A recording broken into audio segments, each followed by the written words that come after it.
Skull Beneath the Skin, Part 1.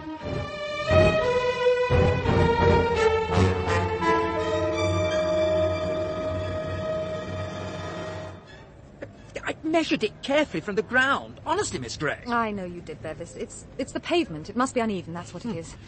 Oh, we should have bought a spirit level. My fault. That nameplate, isn't it rather crooked? Yes, it is, I know. Tompkins? That blessed kitten's off again. Excuse me, Miss Gray. I'd better catch him. Why not get the job done properly? Here's a chap to go to. Give him a ring. Say I sent you. That's me on the front. Oh, you're very kind. Sir George Ralston, Bart, DSO, MC. Tell me, are you a connoisseur of nameplates or just a public benefactor? Actually, I'm a client. If that is your Cordelia Gray. Are you? Yes, I am. Then why do you call yourself Pride Detective Agency? Because, Sir George, we were set up by an ex-metropolitan policeman called Bernie Pride. I see. I worked for him for a time, and then he made me his partner. When he died, he left me the agency. In that case, shall we go in? After you. You'll have some tea, Sir George? Please. Milk, no sugar. No biscuits. Tea for two, please, Miss Maudsley. Of course, Miss Gray, at once.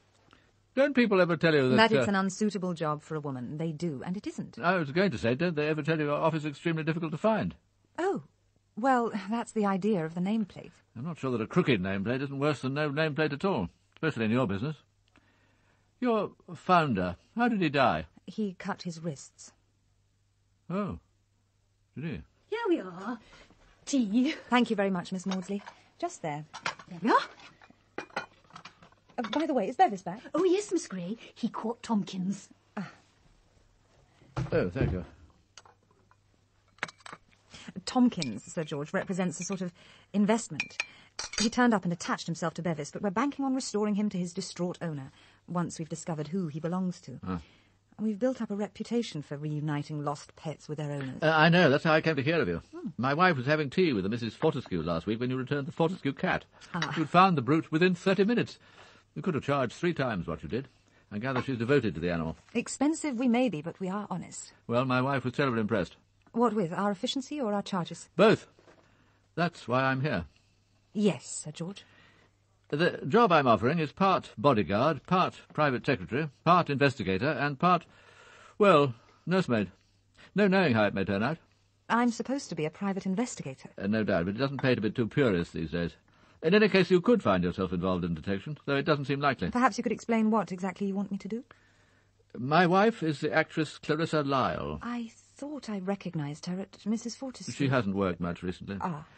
We married in June 78. I'm her third husband, by the way. In July 1980, she was playing Lady Macbeth at the Haymarket. On the third night, she received what she saw as a death threat. These threats have continued intermittently ever since. And what form exactly do these threats take? Typewritten notes, each one headed by a small drawing of a coffin or a skull. All of them are quotations from plays my wife has appeared in, and they all deal with death in one form or another. The fear of death, the judgment of death, the inevitability of death. But they don't specifically threaten her. Well, she sees this harping on death as threatening. She's sensitive. Actresses have to be, I suppose. They need to be liked. These notes, do you have them? Here. The ones she kept, anyway.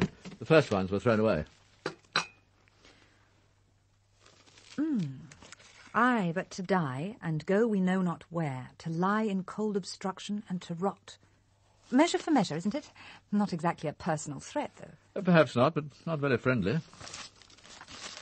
You know not how to live, nor how to die, but I have an object that shall startle you and make you know whither you are going. I don't know that one. Webster, do you think? Possibly. How do they arrive? By post, most of them. A few were delivered by hand, at the theatre or our London flat. The first half-dozen or so were destroyed. These 23 are all we have now. The first one of all, the one that came when your wife was playing Lady Macbeth. What happened? She can't remember now what it said. She threw it away, thought it was an isolated bit of malice. Then a second came, and a third and a fourth. My wife started breaking down on stage, had to be prompted. Oh. On the Saturday of the third week, her understudy had to go on. It was quite a struggle to get through the 6-week season. And then the same thing happened in her next role. The first quotation appeared on the morning the play opened. It came off after 4 weeks. And my wife's performance may have had something to do with it. She thought so, anyway. And then? And then Clarissa didn't act again until she accepted a part in Webster's The White Devil at Nottingham. Victoria something or other. Vittoria Corombona. Was that it? I was in New York at the time and didn't see it. But the same thing happened. The first note arrived the day the play opened. This time my wife went to the police. Not much joy. They took it away, thought about it, and brought it back. Sympathetic, but made it obvious they didn't take the death threat seriously. They did discover one thing, though. That particular note had been typed on my own machine. Which is that note? Here. We've dated them on the back. This is the time I was in New York. On pain of death, let no man name death to me. It is a word infinitely terrible.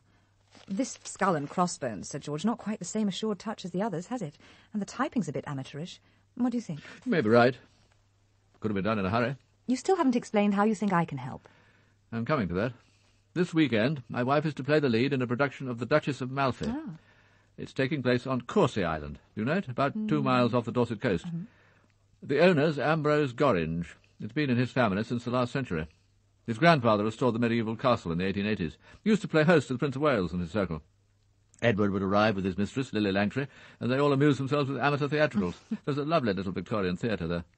The present Gorringe seems intent on restoring castle and theatre to their former glory. And you want me to go to the island and be with Lady Ralston? I was hoping to be there myself, but that won't be possible. I have a meeting in the West Country which I can't miss.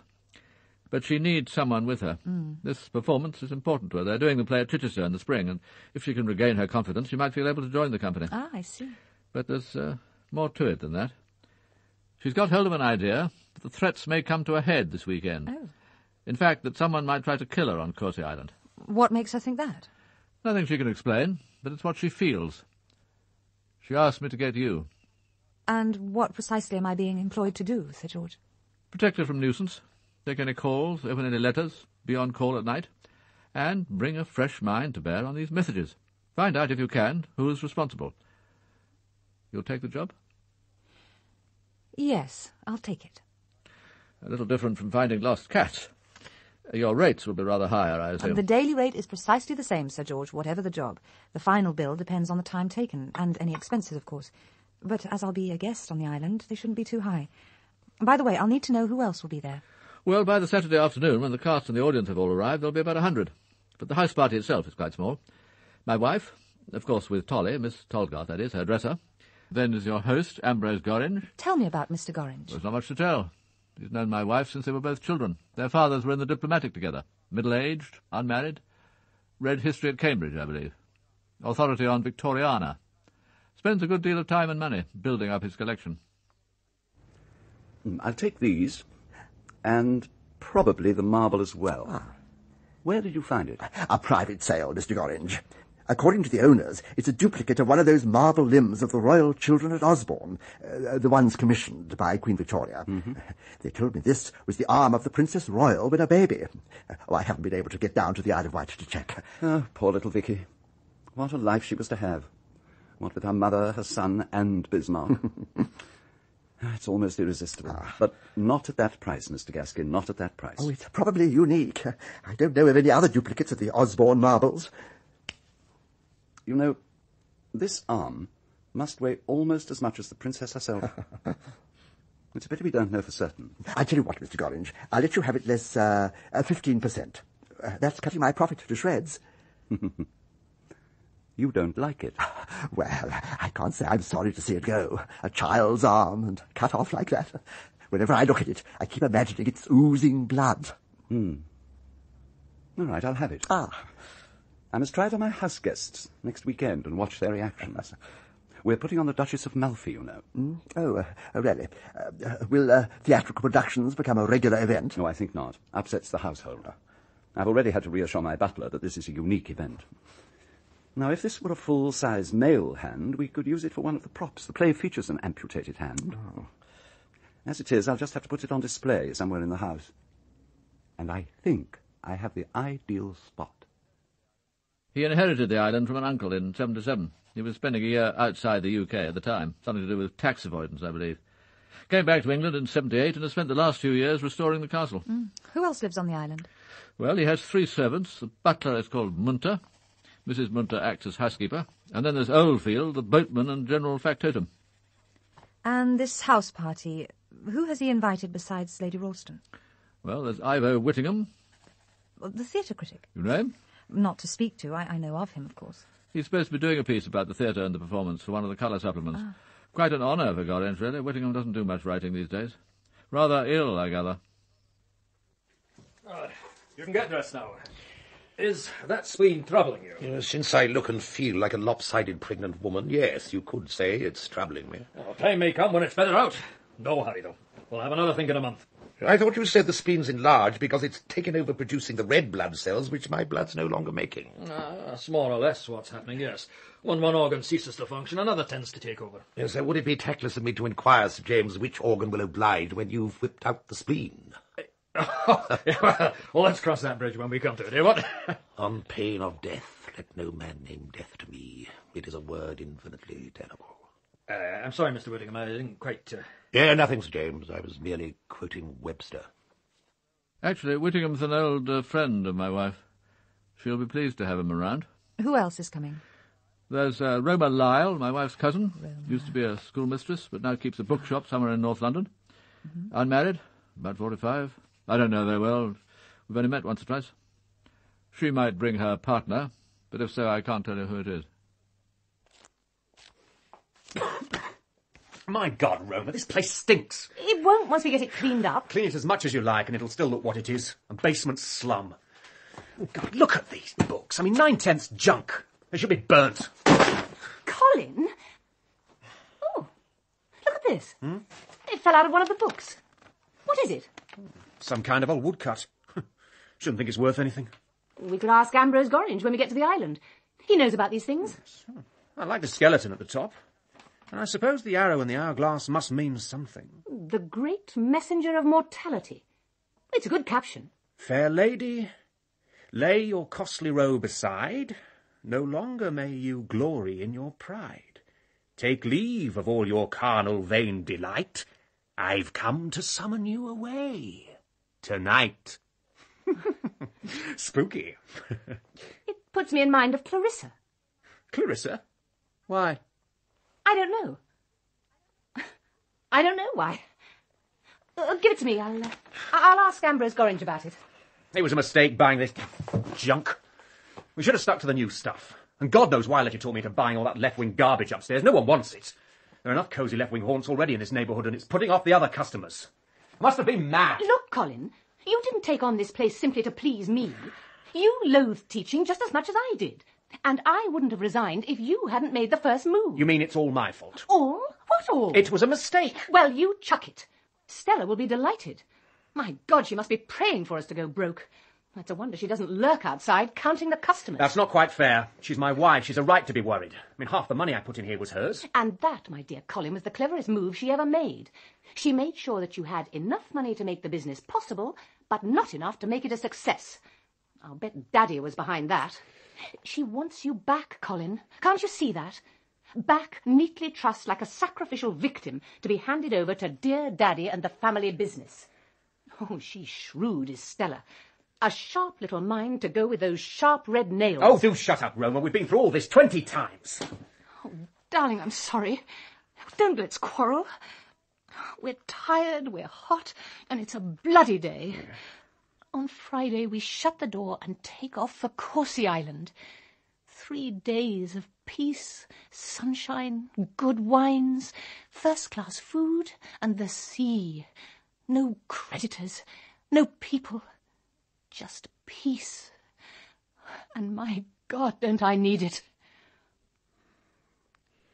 Roma, I'm sorry, Oh, no. No.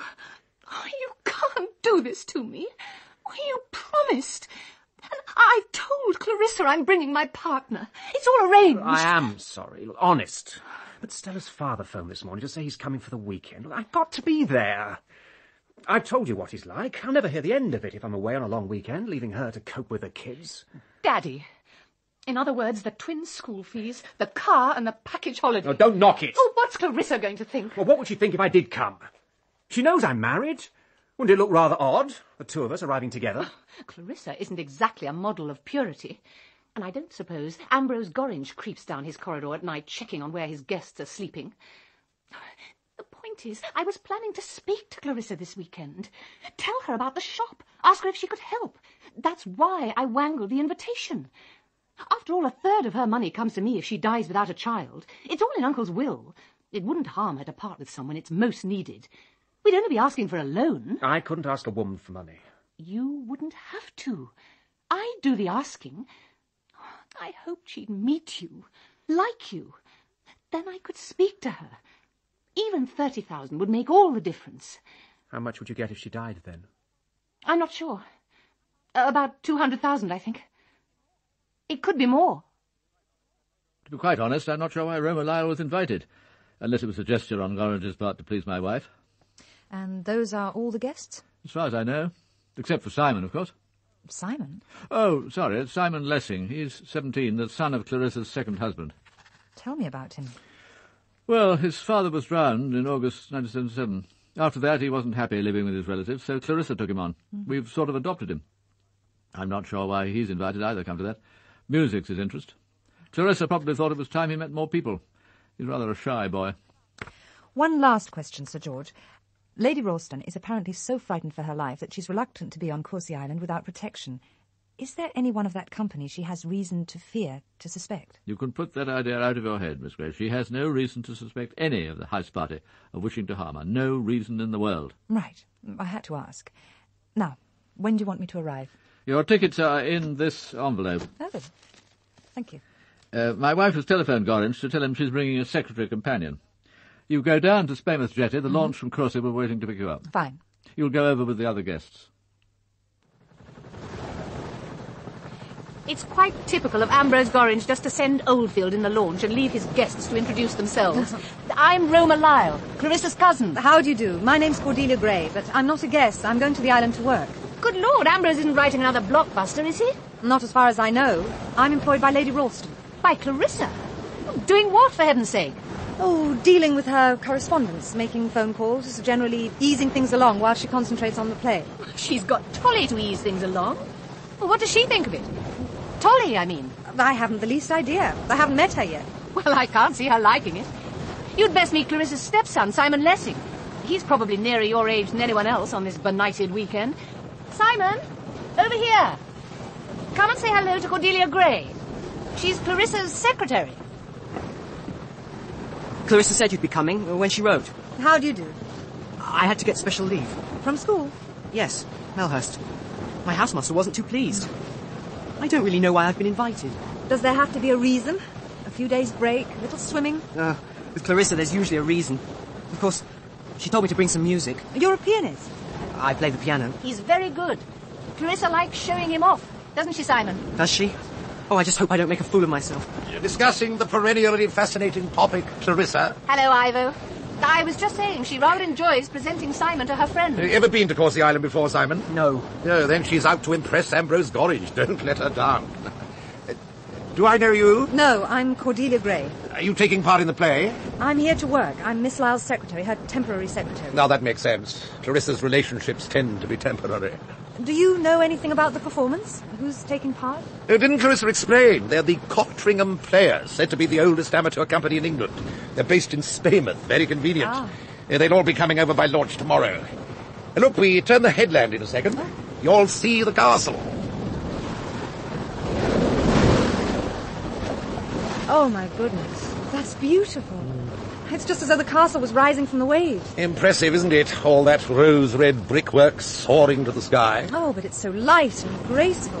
Not what I associate with Victorian architecture at all. You're interested in Victorian architecture? Interested, but not at all knowledgeable. I shouldn't tell Ambrose that. He'll devote the whole weekend to your education. Is that him, waiting for us at the jetty? That's him on the left. And there's Clarissa. Darling Ivo! Hello, Clarissa! I'm afraid I'll have to ask for your help, Miss Gray, in getting ashore. I seem to be as weak as a kitten these Of course, days. Mr. Lieutenant. Hello there. Welcome to Courcy Island. Hello, Ambrose! I'll get ashore first and give you my hand. Thanks. All right? Thank you. Oh, Clarissa, my darling. Well, enchanting as ever. my poor Ivo, what's life doing to you? Taking its toll, darling, but you seem to have negotiated rather special terms. How do you do it? Flatterer. Roma, my dear. It's been ages. Too long, Clarissa. Weren't you bringing someone with you, your partner? Something unavoidable cropped up, I'm afraid. I'll save him for another time. Do, darling. Come on, Simon. Don't lurk back there. Come and be introduced to Mr. Gorringe. Ambrose, darling, this is Simon. Welcome to Courcy. I've heard a great deal about you. Hello. I'm looking forward to hearing you play. Oh. Come on, Simon. I'll show you your room. And you must be Miss Gray. Welcome to Courcy Island. How do you do? Mrs. Munter will look after you. We've put you in a room next door to Lady Ralston. Mrs. Munter, this is Miss Gray. Hello, I'm Lady Ralston's new secretary. If there's any post for her, it must come to me first, and I'll take any telephone calls for her. Well, Opal's just brought a package of post across in the launch, miss. Would you like to look through it? Oh, if you don't mind, thank you. Just these two. I'll take them. Of course, miss. If you'll come with me, miss, I'll show you to your room.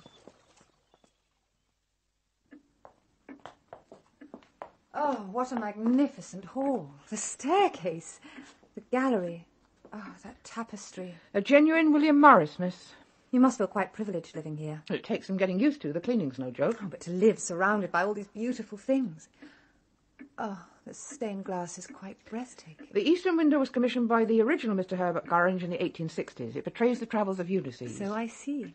Do you often show visitors around, Mrs. Munter? I do act as a guide from time to time. Please follow me.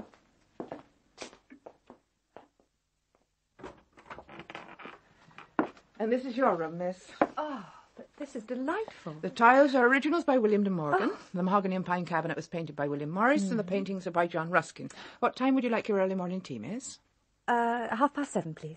Thank you, miss. Is that you, Miss Gray? Oh, here you are. Our rooms connect, as you'll see. Come in here. Will you? Tolly will see to your unpacking. Oh, thank you, but I'd rather do my own. As you wish. This is my dresser, Miss Tolgarth, Tolly. Meet Miss Cordelia Gray. Hello. She's come to help with my correspondence. Just an experiment. She won't be in anyone's way. If she wants anything, look after her, will you? Of course, Miss Lyle. I suppose we'd better talk, but it can't be now. Mm-hmm. That extraordinary-looking man, Munter, set lunch in the dining room, but I told him we shall eat on the terrace. Ah. That means there's time before lunch for Ambrose to give us all a quick tour of the castle. Shall I fetch Simon? Oh, there's no point him trailing round after us. He can go for a swim. And this is my chamber of horrors. Meet my notorious Victorian murderers and murderesses, all modelled in Staffordshire pottery. Do they tie up with this display of gallows literature? Yes, indeed, in some cases. This pair, for example, are the infamous Maria and Frederick Manning, hanged in November 1847 before a crowd of 50,000. Charles Dickens saw the execution and wrote that the crowd's behaviour was so indescribable that he thought he was living in a city of devils. And this elegant gentleman? William Calder, aiming his pistol at poor Maria Martin. Note the red barn in the distance. Oh, yes, of course. He might have got away with it if her mother hadn't repeatedly dreamed that her daughter's body was buried in the red barn. The most gruesome part of the whole collection's over here. Nasty little mementos of murder. But quite fascinating, Clarissa, darling, you must admit. Don't you agree, Miss Gray? Quite extraordinary. Yes. That tag end of rope, for instance.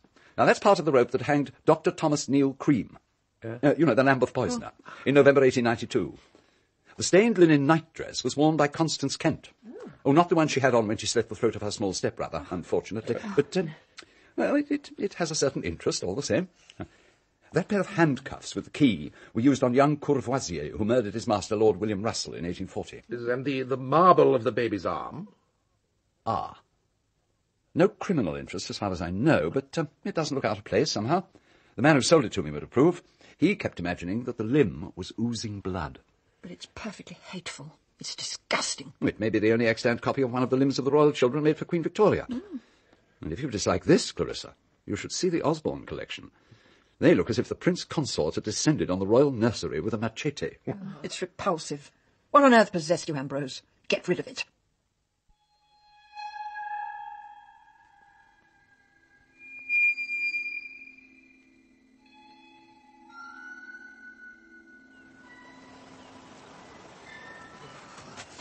Hello. I didn't expect to see you, Tolly. What on earth are you doing here? Is anything the matter? Here's your towel. Oh, thanks. It's not all that warm. Why did you come down? Why don't you leave? Leave? Why don't you leave this place? Leave her. Leave Clarissa? Well, why should I? What do you mean? Well, she doesn't want you. Haven't you noticed that? You aren't happy. Why go on pretending? But I am happy. Where could I go? My aunt wouldn't want me back. I haven't any money. There's a spare room in my flat. It's only small. It used to be my daughter's before she died. You could have that for a start. It isn't much, but you could stay there until you found something better. But how could I find somewhere? What would I live on? You're 17, aren't you? You're not a child. You could find something to do. But what? I'm going to be a pianist. I need Clarissa's money. Ah, yes. You need Clarissa's money. In any case, I'm perfectly happy as I am. Suppose she gets tired of you, like she did of your father. What do you mean? She loved my father. They loved each other. He explained to me before he left my mother. Clarissa was the most marvellous thing that had ever happened to him. He had no choice. There's always a choice. But they adored each other. He was so happy. Then why did he drown himself? It's true. I don't believe you. Don't, if you don't want to. But just remember what I've said when your turn comes. Why should he do it? Why? To make her feel sorry, I suppose. Isn't that usually why people kill themselves? But he should have known. Clarissa doesn't understand about guilt. There was an inquest. They found it was accidental death. And he didn't leave a note. If he did, no one saw it. But then, it was Clarissa who found his clothes on the beach, wasn't it? Yes. Suppose she died. What would you do then? Why on earth should Clarissa die? She isn't ill, is she? Well, she never said anything about being ill. What's wrong with her? Nothing's wrong with her. Well, then why talk about dying? Because she thinks she's going to die. And you know, sometimes when people think that strongly enough, they do die.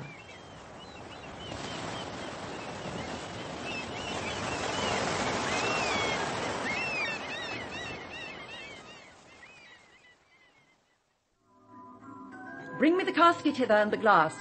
You get no lodging here tonight, my lord. Indeed, I must persuade one. Very good. I hope in time 'twill grow into a custom that noblemen shall come with cap and knee to purchase a night's lodging of their wives. I must lie here. Must. You are a lord of misrule. Indeed, my rule is only in the night. To what use will you put me? We'll sleep together. Alas, what pleasure can two lovers find in sleep? My lord, I lie with her often, and I know she'll much disquiet you. See, you are complained of. For she's the sprawling... The sprawling is...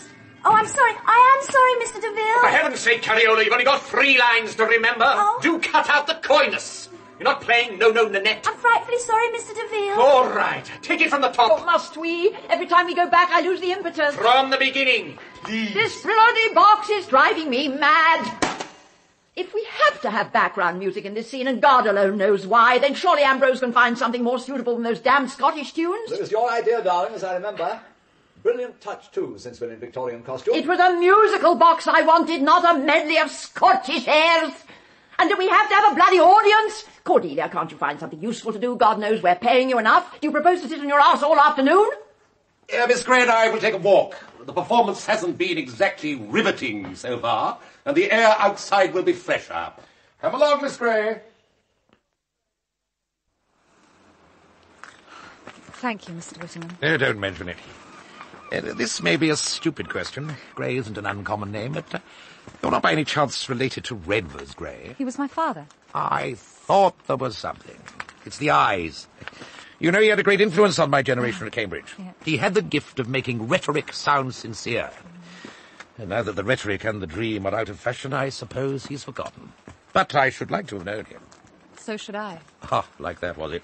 The old story. Revolutionary idealist dedicated to mankind in the abstract, but not much good at caring for his own kid. Not that I can criticise. I haven't done too well with mine. I think I should have liked him if we'd had time. I did spend 6 months with him and the comrades in Germany and Italy.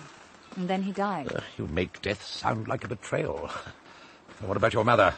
She died when I was born. Another betrayal. So, who looked after you? Foster parents most of the time. Then when I was 11, I won a scholarship to a convent. That was a mistake. A school, not the scholarship. They mixed me up with another C. Gray, who was a Roman Catholic. I don't think Father liked it, but by the time he bothered to reply to the education officer's letter, I was settled and they didn't like moving me. I wanted to stay anyway. Redvers Gray with a convent-educated daughter. And did they succeed in converting you? That would have taught Papa to answer his letters. No, they didn't convert me. But then they didn't try it. Oh, look out, Mr. Whittingham. Oh, you're tired. Here, let's sit down for a while. Over there. No, I liked it in the convent. I suppose it was the first time I felt secure. Life wasn't messy anymore. Yes, it must have been reassuring. Even one's sins neatly classified. These venial, those mortal. Mortal sin. It has a note of splendid finality, hasn't it? It almost dignifies wrongdoing. I suppose a mortal sin has to be something really special. It's a grievous offence against the laws of God which puts the soul at risk of eternal damnation. In other words, something really evil. If, that is, you believe in the existence of evil. Oh, yes. I believe in the existence of evil. In that case, there's something you should know. Clarissa once did something you might dignify as evil, and I've a feeling that for Clarissa it could prove mortal. Are you sure you want to tell me this? Quite sure. I think it may help you in what you're here to do, whatever that may be. Very well. It happened during the run of Macbeth in July 1980. Tolly, Miss Tolgarth, had an illegitimate daughter 4 years earlier. Well, there was no particular secret about it. Most of us knew about Vicky. A really sweet child. Tolly brought her to the theatre occasionally, but usually the girl was at home with a childminder. That's how it was when the tragedy happened. The tragedy? It was 2 days before the opening. Clarissa was at the theatre and the minder was in charge of Vicky. The child had slipped out into the street and was playing in the gutter behind a parked lorry. The driver didn't see her and reversed. Oh. She was horribly injured. They rushed her to hospital and operated, and she stood there very well. We all thought she'd make it. But during the opening night of Macbeth, the hospital telephoned to say there'd been a relapse and to ask Tolly to go at once. Tolly always answered the phone in the dressing room, but by pure chance, Clarissa took the call. She'd just come off for her Act 3 costume change. The banquet scene, you know. She put down the receiver and told Tolly that the hospital wanted her to visit, but that there was no hurry. After the performance would be all right. Tolly wanted to ring back, but Clarissa wouldn't let her. Shortly after the curtain came down, the hospital rang to say the child was dead. My God. Well, how do you know all this? I was there, in Clarissa's dressing room, when the first call came. You could say I had a rather privileged relationship at the time. When the play ended, I went backstage to take Clarissa out to supper. Tolly was still there then. It was a few minutes after we left that the hospital rang. Oh. We were all appalled when we heard the news. I took the trouble to get in touch with the hospital and ask about that first message. And when you learned what had happened, was that when you stopped being a privileged person? I should like to say it was. The truth is, Clarissa dropped me when she discovered that her sexual favours were not an automatic guarantee of my literary ones. Like most men, I'm capable of betrayal, but not that particular sort. She found she couldn't buy favourable notices from me on tick. Who was the child's father? No one knows. Except Tolly, presumably, and she isn't saying. The question is, who did Clarissa think he was? Not her own husband, surely? At that time it was Lessing, Simon's father. Poor besotted fool.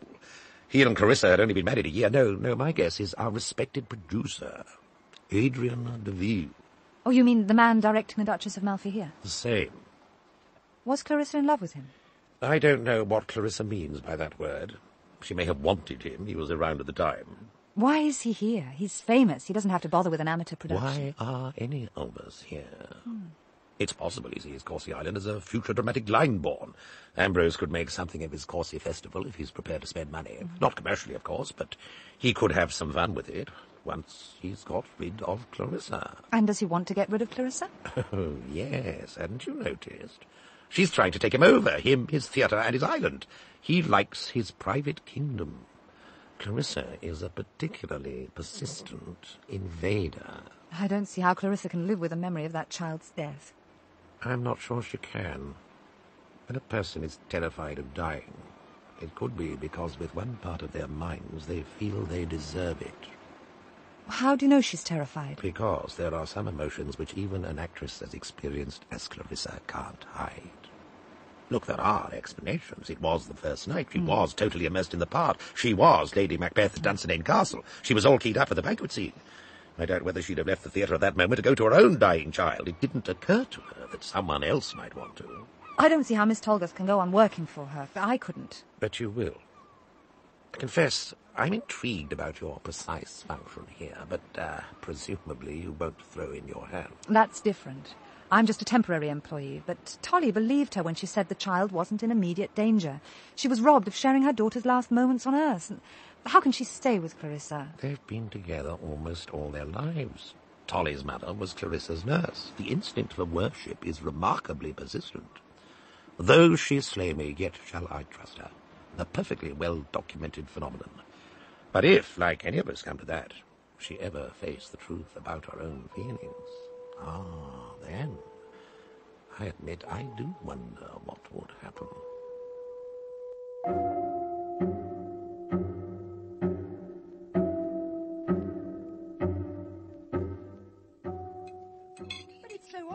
Roma, darling. Surely we didn't frighten him away.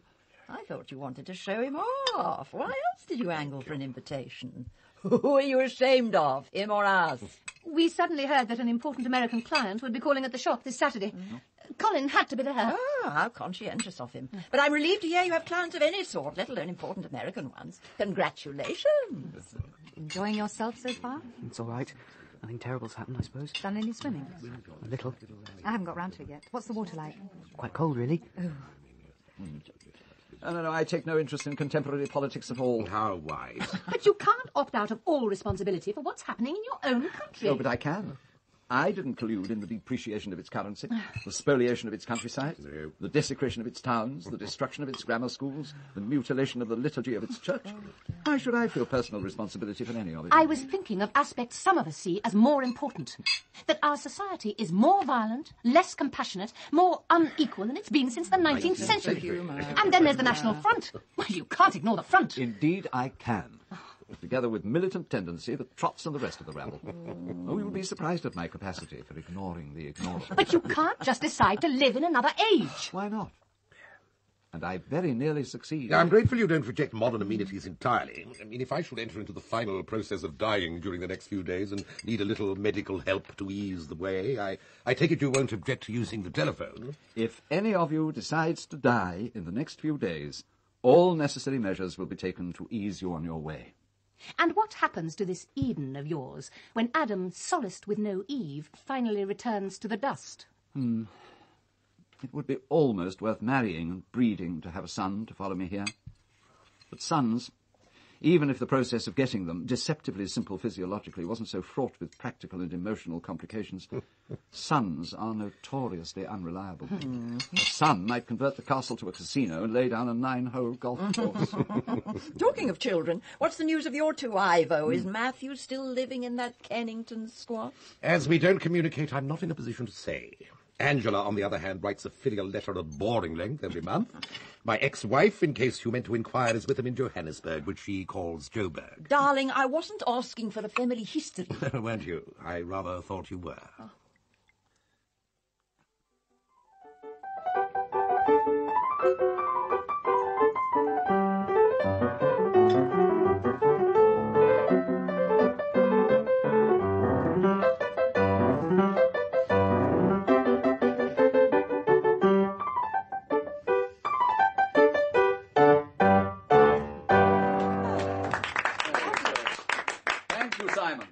Worth hearing. It was very well played. Thank you. He is good, isn't he? Now, how about a song? Does anyone sing? There's a book of songs on the piano. Oh, the Ashgrove, one of my favourites. Please sing it for us, Miss Gray. Oh, shall I? Oh, come on. Yes. Please. Will you accompany me, Simon? Yes, of course.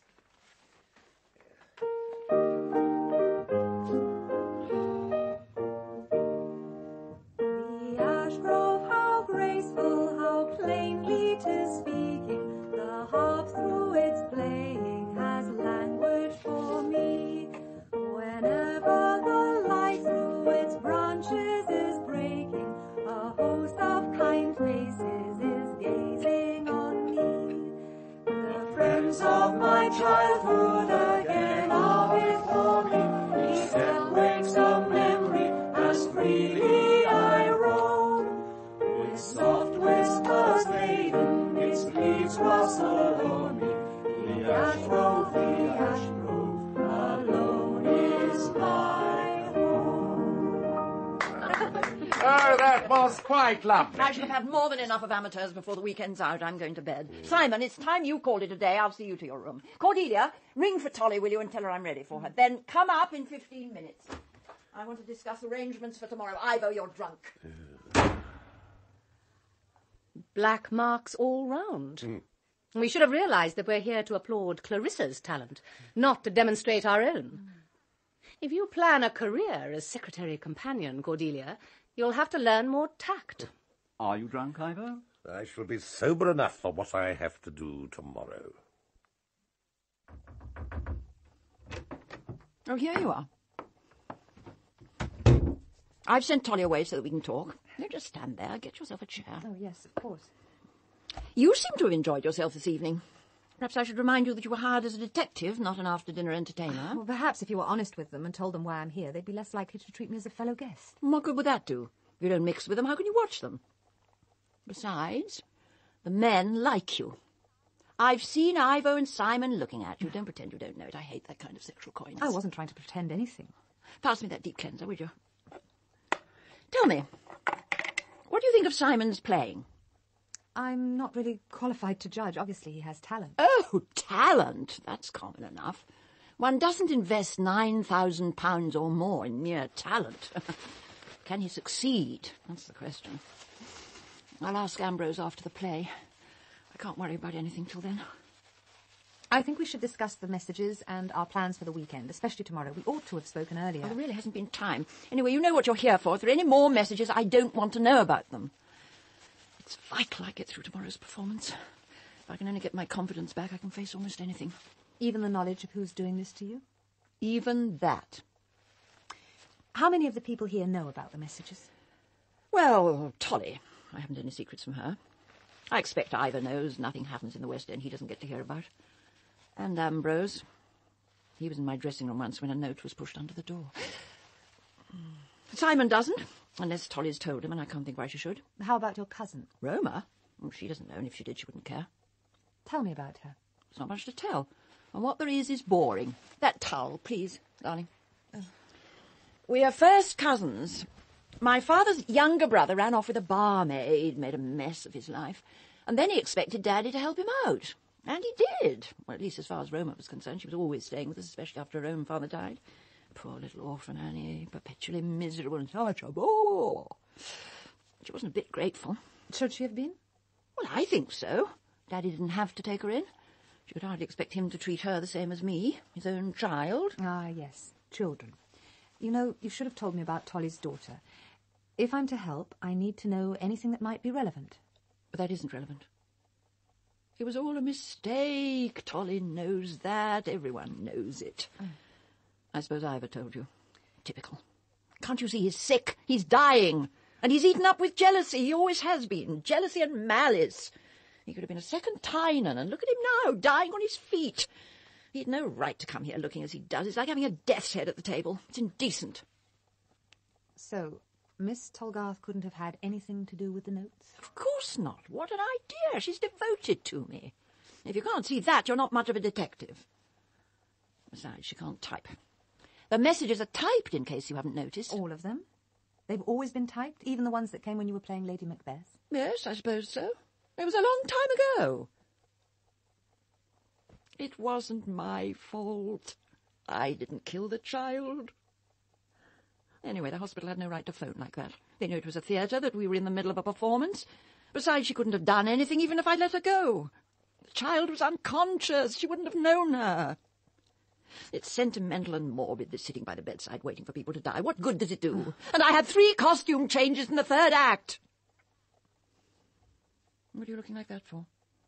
I'm not paying you to judge me. I'm not judging you. I wanted to help. But you have to be honest with me. What is it you're really afraid of? Don't you know? Death. That's what I'm afraid of. It isn't the fact of death. It's my death. There was never a time when I didn't see the skull beneath the skin. I knew the facts of death before I knew the facts of life. I mean, no one can say, don't worry, it may never happen. It will happen. To me. I can't describe the fear. How terrible it is. Wave after wave of panic sweeping over me.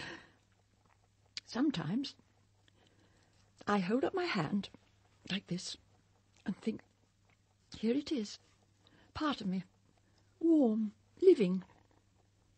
And one day it'll hang, white and cold and unfeeling and useless. And then it'll rot, and I shall rot. Now I've told you, and you can despise me. I don't despise you. Aren't you afraid of death? It doesn't seem reasonable to be afraid of something that's inevitable and universal. Words, just words. All they mean is that you're young and healthy and don't have to think about dying. To lie in cold obstruction, And to rot. That was in one of the messages. I know. And there's another to add to the collection. I've been keeping it for you. It came by post to the London flat yesterday morning. You'll find it in the bottom of my jewel case. Over there. No, by the bedside table. On the left. Oh, I have it. It's a beautiful casket. Ambrose gave it to me this morning. A good luck present for the performance tomorrow. I took a fancy to it when I saw it 6 months ago, but it took time before he got the message. The letter's in a secret drawer. Not so very secret, actually. You better bring it over here. Oh, it's surprisingly heavy, isn't it? Here. You press this. Oh, that's neat. You see this notice? This is probably the most important notice I ever had. I was playing Hester in Rattigan's The Deep Blue Sea at the Spaymouth Playhouse just across the water. That was in 1977, Jubilee year. I wasn't staying here on the island because Ambrose was abroad for a year, something to do with tax. You had to be out of the country for 12 months or something. The theatre's closed now, alas. But they seem to like me. See, Clarissa Lyle triumphs in Rattigan Revival. Well, only a small provincial paper, of course, but still. What a nice headline. And is that the letter? Ah, yes. Here you are. A coffin this time.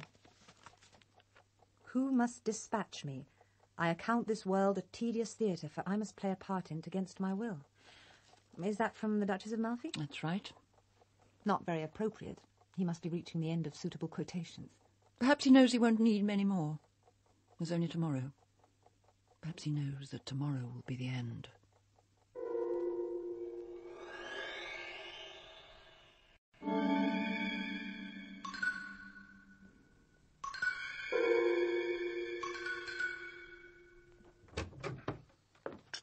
Ah, good morning, Miss Gray. Good morning.